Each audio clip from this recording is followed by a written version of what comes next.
Hi everyone, welcome to my YouTube channel How to Geek, where I provide you with daily tech tips and helpful guides. In this tutorial, I'm going to show you how you can reset your password for Credit Karma. First, make sure you have a good internet connection and it's working properly. Then go ahead and open up Credit Karma. And on the bottom here, tap on the option that says Sign In.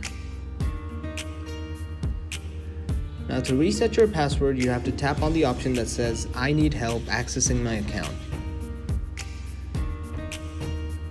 Now tick on the option that says I forgot my password and then tap on Continue. Now you have to type in your email address here. After typing your email address, tap on Continue.